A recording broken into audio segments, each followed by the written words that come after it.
ஏய் கடகடன் வாடி டைம் ஆகுது ஸ்கூல் சவாரி போனா வர இருங்க சும்மா கத்துட்டு இருக்காதீங்க செய்ய வேணவா ஆமா நீ செஞ்சதுதான் வாயிலே வைக்க முடியல தூக்கி கொட்டின்தாங்கிறேன் ஆமா என்ன செஞ்சுக்கிறப்பா பாவக்காய் பொரியல் ரசம் சோறு பாவக்காய் பொரியல் ரசம் சோறா இது என்ன காம்பினேஷன் இது நான் எப்படி சாப்பிடுவேன் தொலைக்கு சிக்கன் மட்டன் தான் வேணும் இதுவும் சாப்பிட மாட்டீங்க இதெல்லாம் சாப்பிடுங்க உடம்புக்கு நல்லது இப்ப நானா உன்ன மாதிரி பெருத்து போயிட்டு இருக்கிறேன் உடம்புக்கு நல்லதுக்கு இல்லதுன்னு பேசிருக்கிறேன் கூட எப்படியும் கொட்ட தான் போறேன் என்னது சாப்பிடதான் போறேன்னா சரி போயிட்டு சாயங்காலம் வரும்போது சிக்கன் ரைஸ் 2 வாங்கிட்டு வாங்க உனக்கு சிக்கன் ரைஸ் 2 எனக்கு பாவக்காய் பொரியலா இரு உன்னை பாத்துக்கிறேன் என்னப்பா கலரா இன்னும் சவாரிக்கு போலியா இங்கே இருக்கிறா எங்கண்ணா சோறு டக்குன்னு கட்டி எடுத்துன்னு வர மாட்டேங்குது இதுவே டைம் ஆயிடுது வாசனை கும்முன்னு தூக்குதையா என்ன மீன் வருவலாம் பத்தியா என் சமையல் மீன் வாசனை வருதான் மனசாட்சியோட சொல்லு என்ன மீன் ஒரு வாசனை வருது உனக்கு என்னப்பா தங்கச்சி சமையல் நல்லா இருக்கும் அண்ணா இப்படி பேசுற அட போனா வயிற்றுல கொட்டிக்காத பாவக்காய் பொரியல் ரசம் சோத்தாக்கி குத்துருக்கா பாவக்காய் பொரியல் ரசமா இது எப்படி ஆத்துணுவா நீ தான் கேளாம் இப்பதான் மீன் வாசனை வந்துச்சு நீ அட கண்டிப்பா மீன் வாசனை வந்துப்பா ஏமா கொஞ்சம் கை காமியா தோ வருத மீன் வாசனை அடே கை காட்டு ஆமா மீன் வாசனை வருது எப்படி பாவக்காய் பொரியல் செஞ்சுட்டு கையில மீன் வாசனை வருது அதே நேற்று எங்க அப்பா ஏரியில மீன் பிடிச்சிட்டு வந்தாரு அந்த மீன் ரேட் இருந்துச்சு அதை வறுத்து சாப்பிட்டேன் ஏண்டி அதுல ஒண்ணு எனக்கு தரக்கூடாதா பாவக்காய் பொரியல் ஆக்கி தந்திருக்க எனக்கு ஏமா தப்பு இல்லமா இது 2 மீன்ல ஒரு மீன் குடுக்கலாம்ல நோ அவர் வெள்ளி கிள்ள போயிட்டு ஆட்டோ ஓட்டுறாரு டக்குன்னு உடம்பு சூடாகி ஏதோ ஒண்ணு ஆயிடுச்சு நான் என்ன பண்றது அதுவும் கரெக்ட் தான் என்னன்னா கரெக்ட் ஒரே ஒரு மீன் துண்ணா என்ன ஆயிட போகுது அதுவும் கரெக்ட் தான் ஆனா எல்லாம் ஒப்பரால வந்துக்குது எங்க அவன் எப்பா எப்பா என்னம்மா பெரியம்மா அட வாப்பா 2 மீன் பிடிச்சிட்டு வந்து பெரிய சண்டை நடக்குது என்னாச்சு யோ மாமா 2 மீன் புச்சுன்னு வந்து குத்துக்கிற உன் பொண்ணு நீயுமே துண்டிக்க எனக்கு பாவக்காய் பொரியல் கட்டி குத்துக்கிறாவ என்ன நினைச்சுக்கிறீங்க என்ன கூட கொடுக்கலையே மீன் அப்ப 2 மீனையும் நீயே முழுங்கிட்டியா உங்க 2 பேருக்கு ஒத்துக்காதுன்னா நான் திருட்டேன் அது என்ன பெரிய விஷயமா பேசிட்டு இருக்கிறீங்க ஏண்டா 2 மீன் புச்சாந்து குடுத்துட்டு ஏன்டா குடும்பத்துல போய் சண்டை வச்சு விடுறேன் நான் புச்சுன்னு வரலடா 2 மீன் செத்து ஒதுங்கிருந்துச்சு செத்து ஒதுங்கிச்சா ஐயா அந்த மீனா புடிச்சு தூக்கின்னு வந்துட்டான் நான் வருத்தத்தினோட சாவச்சு தான் கொண்டு போறேன் அதுக்காக தான் எடுத்துன்னு வந்தேன் ஏன்பா அந்த மீன் துண்ணாது போனது நல்லது உனக்கு அதுக்கு போய் கத்தி கிடக்காத இப்பதான் டைம் அடிச்சிருக்கீங்க இங்க நின்று இருக்கீங்க போங்க போறேன் நாளைக்காவது ஒழுங்கா சோத்தை செஞ்சு கொடு நாளைக்கு பாவக்காய் சட்னி வச்சுட்டு ரசம் எப்படி மீன் தரும் அதை சூடு பண்ணி வச்சிடறேன் பாவக்காய் பத்தி எல்லாம் பேசாத நீ கொஞ்சம் வாய் மூடு என்னப்பா இப்படி டென்ஷன் ஆகுறா அந்த பொண்ணு உன் நல்லதுக்கு தானே செய்த நான் அது நல்லதுக்கு ஒண்ணு சொல்றேன் செய்யுமான்னு கேளு என்ன செய்யணும் சொல்லு செய்ய சொல்றேன் அது உடம்பு ஆரோக்கியமா இருக்கணும்ன்றதாக தினமும் 4 கிலோமீட்டர் ஓடணும் காலையில 2 லிட்டர் சுடுதண்ணி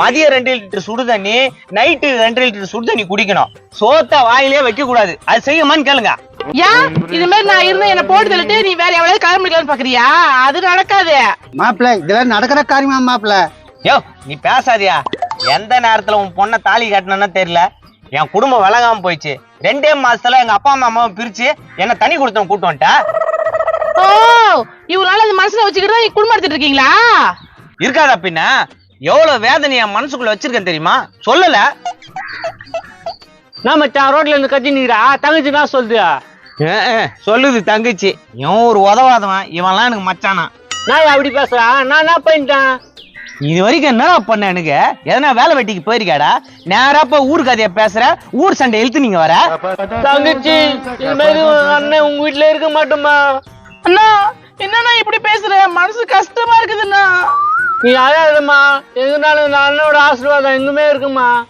ஆமா இவர் அப்படியே சிவாஜி கணேசன் வாழ்த்துறாரு ஏய் போடா இந்த மச்சான பார்த்து நான் கேட்டேன் நீ நான் கடன்னு பல நாய் வந்து உன்னை பாக்குறேன் அண்ணா அண்ணா டேய் நில்றா அது என்னடா கட்ட பணக்கார ஆயிடுவன்ற அண்ணா மேல பார்த்த ரஜினி எப்படி பணக்காரோ அதே மாதிரி தான் நானும் கேட்டியாப்பா கண்ணே இங்க வா மனசு ரொம்ப கஷ்டமாயிடுச்சுங்களா என்ன கேட்டோம் மச்சான் மனசு ரொம்ப கஷ்டமாச்சுன்னு சொல்றா எதனா ஒரு வேலை வெட்டிக்கு போகும் தானே சொன்னான் எங்க அப்பா வீட்டுல இருக்கிறான் அவனை கேட்காம என்னையாம்பா கேட்கணும் அதுவும் கரெக்ட் தான்பா இந்த ஆளை உன் வீட்டுல வச்சுக்கிறது முதல்ல தப்பு இவனை தேத்துறே அவன் ஆட்டோமேட்டிக்கா மாறுறான் பாரு என்னப்பா குடும்பத்தை சண்டை வச்சு விடுறியா இதெல்லாம் நல்லா இல்ல பாத்துக்கோ பாரியா பெத்த பிள்ளை ஏன்னா அப்பா அம்மா இருக்கிறாங்களான்னு வந்து எட்டி பாக்குறானா அவன் அம்மா இன்னைக்குதாம்மா வரணும்னு நினைச்சேன் அதுக்குள்ள நீங்க வந்துட்டீங்க உனக்கு பொண்டாட்டியாதான் தேவை நாங்களாம் உனக்கு கண் தெரியாதா உங்க அம்மா கரைச்ச பார்த்து போய் சொல்லுங்க எனக்கு வாய் இருக்கு அப்புறம் நானும் பேசுவேன் பாட்டாடம் பட்டாடி பேசுறத நாங்க தனியா வீடு இருந்தாலும் எப்படி பேசுறா பாரு.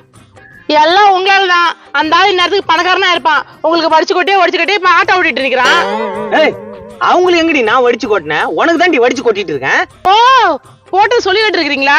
இதெல்லாம் வேலைக்கு ஆகுது. அப்பா வா நம்ம ஊருக்கே போயிடலாம். நான் வரலம்மா, அங்க வந்து யார் மானம் கட்டு போறதா? ஓ என்னப்பா பேசுற? அவரு போட்டதை சொல்லி காட்டுறாரு, இதுக்கு மேல நம்மளுக்கு என்ன இங்க வேலை? சொன்ன சொல்லிட்டு மாப்பிள்ளை தான் சொல்றாரு. இது நல்லா இல்லப்பா, நமக்குன்னு மான ரோசம் எல்லாம் இருக்குதுப்பா. மான ரோசம் நீ தான் எனக்கு இருக்குதுன்ற, உங்க அப்பா எந்த ரோசமும் இல்லைன்றான். இதெல்லாம் நடிப்பு. போறோம்னு போவே மாட்டா. ஏமா நீ கொஞ்சம் வாய மூடமா, ஏமா பிரச்சனை பெருசுப்படுத்துற? நானோட பிரச்சனை பண்றேன், இவனெல்லாம் சோறு போடுற, எங்களுக்கு சோறு போட மாட்டேன்ற. பாத்தீங்களா எங்க அண்ணன் மேல கைய வைக்கிற அந்த பொம்பளை பாத்துக்கிட்டு சும்மா இருக்கிறீங்க. என்ன அம்மா போய் பொம்பளை கம்பளன்ற? ஏன் உங்க அம்மா பொம்பளை இல்லாம என்ன ஆம்பளையா? பொம்பளை தானே சொல்லுவாங்க. இது மாதிரி இதெல்லாம் ஒத்து வராதா? ஒண்ணு டைமஸ் குத்து வீட்டுக்கு அனுப்பு. டைவர்ஸ் உடனே கொடுத்துருவாங்க. போடா கேள்விய முறைச்ச பார்த்த பையா. மாச்சோடா ஒரு அப்பங்க என்ன பேசுது இது? ஏய் அப்படிதான் பேசுவேன் பையா. ஏய் அவ்வளவுதான் மரியாதை, எங்க அப்பா அது மேல பேசுறவள வச்சுக்காத. இவ்வளவு பிரச்சனை ஆயிடுச்சுல, இனிமே நான் அந்த ஊர்ல இருக்க மாட்டேன். அண்ணா வா நம்ம ஊருக்கு போலாம். நான் வரலமா, நான் பணக்கார ஆயிட்டு வரேன். நீ ஒரு மூசுண்ட, நீ ஒரு மொசைக்க மாட்டேன், நீ ஒரு பேரல் குண்டான், இதெல்லாம் ஒரு குடும்பமா? இந்த பொண்ணுக்கு அனுப்பி அழைக்கிறாங்களே, இதை கேட்க யாருமே இல்லையா? வாய்க்கு யாரும் வர மாட்டாங்கடியா. டேய் வந்து கரண்ட் பிள்ளைய வாடகை கட்டு வந்துட்டு வாடா வாயா. போகுதுங்க பாரு எப்படி இதுங்க பெருசா சூனியம் வைக்கிறேன். என்னதே சூனியமா? ஆமாயா சூனியம் தான் வைக்க போறேன், உனக்கு அதுக்கு சேர்த்துதான். இவ்வளவு தூரம் பேசிட்டல. டேய் சொட்ட வாடா. டேய் நீ வாடா, கிளம்பு, வாங்கி இருக்க கூடாது. மாப்பிள்ளை நான் எதுவுமே பண்ணல மாப்பிள்ளை. எதுக்கு மாப்பிள்ளை என்ன அனுப்புற? உன் பொண்ணு சூனியம் வைக்கிறேன்டா. ஓ போய் வச்சுங்க. மாப்பிள்ளைக்கு கோவம் வர மாதிரி என்ன பண்ற நீ? அப்பா ஓசில சோறு போறாங்க, அதை துண்டுட்டு இருக்குதே, நானு அதை கெடுக்கலான்னு பாக்குறியா நீ? ஏம்பா மாமனார் பயங்கரமா அழகிறான்பா. மாப்பிள்ளை சொல்றதான் கேட்கணும், ஒரே ஒரு வார்த்தை கூட அவர் பேச்சு தட்டக்கூடாது, புரியுதா? என்னப்பா? அப்பா பெரியப்பா உள்ளப்பா. ஓச்சி சோறு துண்டு வீட்டுல இருக்கிற அதை கெடுக்கிறதுக்கு பாக்குதுங்க. இங்க விட நாப்பா எப்பா ஏண்டா இந்த காலத்தை பிச்சை கேட்ட கூட போட மாட்டான்றா, நீ பணக்காரன் ஆயிடுவா? ஆயிடும்பா. எப்பா மண்ணாங்கிட்ட ஆயிடு. போய் ஒரு சாமான் கழுவிடா போடா. மாப்பிள்ள நீ போயிட்டு வாங்க, இனிமேல் பாவக்கவே வீட்டுல இருக்காது. என்ன மாமா சொல்ற? மட்டன் தேய் சொல்ற மாப்பிள்ள, நீ தைரியமா போ. ஆஹா நல்ல மாமனார் கட்சிக்கிறான் உனக்கு. நானே கடைசி காலத்துல ஓசி சோறு துண்டு காலத்தை தள்ளான்னு பார்த்தா அதை கெடுக்க பாக்குறீங்க. இப்ப புரியுதா கதை? நல்லா புரியுது.